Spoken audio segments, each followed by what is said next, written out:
Okay, welcome back to members of 121 Community Church in Grapevine, Texas, and our brand new study in the complete works of Plato.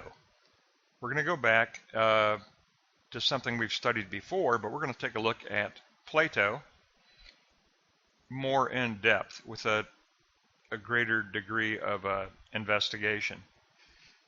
And we're going to begin with the Meno. And we're going to use as our text the complete works of Plato translated by Benjamin Jowett. It's 367 pages.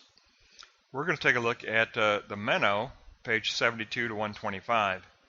We'll begin with the first half of that, 72 to 100,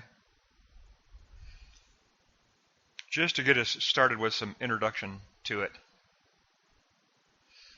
And I found the introduction to be a very good one, so let's begin with block 1. And in the Meno, the question is put forth, can virtue be taught? First, we must define virtue, and what of the notion that is common to all of the particular virtues, because there are virtues of justice, courage, and temperance. So the first thing to be posited is figure is the limit of form. Particular figure is the limit of universal form. So block 1, note 2, figure is the limit of form. Every soul has a seed of latent knowledge within it that may be developed into all knowledge. And if virtue is knowledge, then it can be taught. It must be directed by knowledge. But Plato says, wouldn't it be better to say that it is guided by right opinion, doxa? Plato says, wouldn't it be better to say that virtue is guided by right opinion? He uses doxa, and that's a curious usage there, because for those of us who study the New Testament Greek, doxa is always used in the New Testament and in the Septuagint for glory, the glory of God, incarnate glory. Doxa is always incarnate glory in the Septuagint and in the New Testament. It's equated with Shekinah glory. It's incarnate glory. It's the glory of God that dwells with mankind. So that's an interesting use of doxa, because for Plato it's taken from dokein, to appear, to seem, a glorious appearing of good report, a appearing of a divinely inspired ideal. So it is an incarnate appearing of divine report, good report. So what about virtue as an ideal?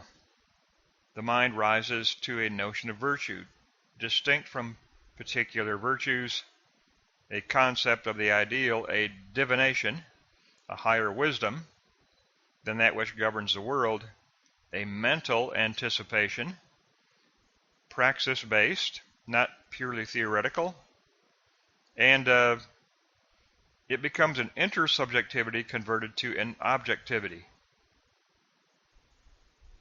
Because if it is right opinion, if it is doxa, well, right opinion is subjective, but intersubjectivity, collective intersubjectivity, becomes converted to an objectivity. And so we're talking about an association of ideas that exist behind the particular existences. An association of eidos, ideas, behind all particular instances and existences of virtue. That introduces us to what in the Meno is central, and that is the doctrine of eidos, ideas. That is the central doctrine in the Meno dialogue. So block 2, doctrine. Truth consists of universals, not particulars, and they have a place in the mind of God. They are recovered by the self through anamnesis, recollection, of a former state of existence in the mind of God, and from associations between sensible existence. The ideas are many, and they are coextensive with the universals of sense experience. So we learn something in Plato that is very much in unison with Christian theology, and that is that there's a spark of the divine in every individual soul. And that spark of the divine, when actualized, communicates with the mind of God through Christ. So that is not an alien concept. This anamnesis is not an alien concept to Christianity. So Block 2, Note 2, the methodology of anamnesis. The ideas are abstract terms. They are the cause of things.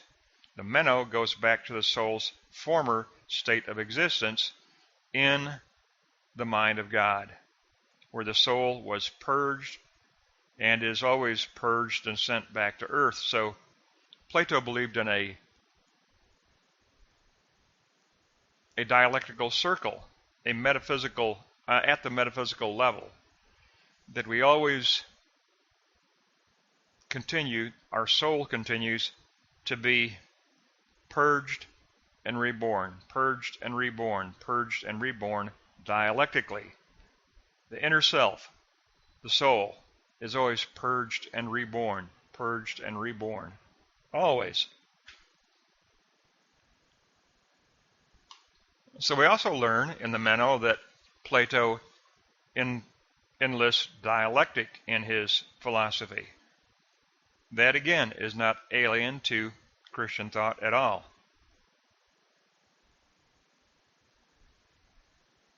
And when the soul returns, it returns with latent memory of the ideas or the universal ideals.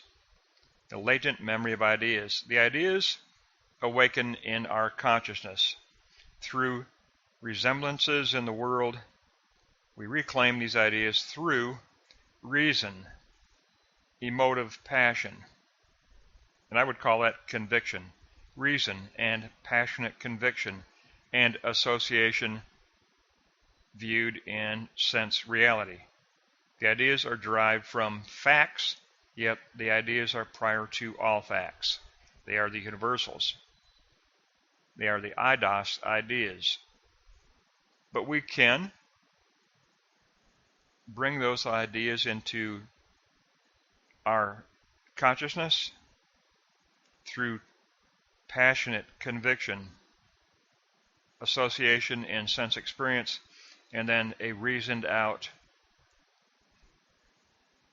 aptitude for reclaiming these eidos ideas in our human consciousness. All because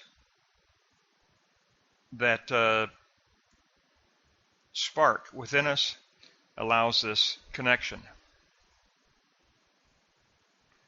So you can see why I said it was so important that we take a look at this introduction. I think it's a very good introduction.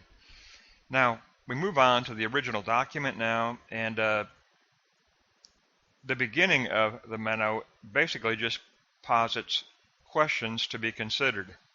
They kind of reflect back to the introduction we just covered in the block 1 and 2. The virtues have a common nature. They are more than simply that which governs humanity. They include courage, temperance, generosity. But what is the common notion? What is the common notion? Is it the desire of things honorable and the power to attain them? We close out with a question from Plato. The next lesson we will pick up again in the original manuscript of the Meno, but critically important in this introduction is block 1 and 2, which is the introduction.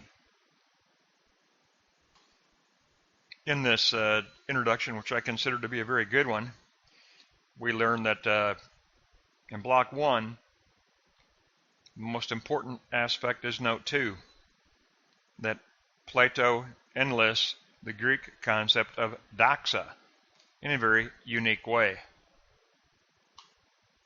in a very unique way.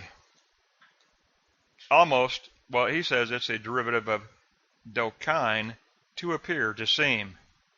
So he calls doxa right opinion. He calls doxa right opinion, and right opinion is that which guides virtue, and right opinion is an intersubjectivity that is made an objectivity. Note 4 of Block 1. So very important. Block 1, the concept of doxa, and the note 4, that it is converted from intersubjectivity to an objectivity. In the New Testament and in the Septuagint, doxa is used for the incarnate glory of God. Plato uses it for the incarnate virtue of a agreed upon intersubjectivity that becomes an objectivity of that which is right, of that which is righteous. And then in Block 2, we have to look at the methodology. Block 1 gave us the concept of doxa. Block 2 gives us another concept of anamnesis. We basically anticipate the doxa virtues, the universals, because we can recollect the virtues in that spark of the divine that lives within every human soul. We awaken the eidos ideas in human consciousness. It's an awakening. It's a lifting of the veil. It's an awakening. An apocalypsis, a lifting of the veil. So apocalyptic unveiling reveals and calls up the eidos ideas to human consciousness. With everyone going through the same process, eventually a doxa of right opinion is formed as an intersubjectivity. But then this collective intersubjectivity is converted to an objectivity. So very critical beginning to our study of the Meno. Very brief introduction, but that'll get us started. We're going to pick up on page 100 to 125 in the next lesson. It'll be page 100 to 125, and it'll be in the original manuscript of the Meno. But I think the author has given us an excellent introduction. So that's going to wrap up pages 72 to 100 of Plato's The Meno.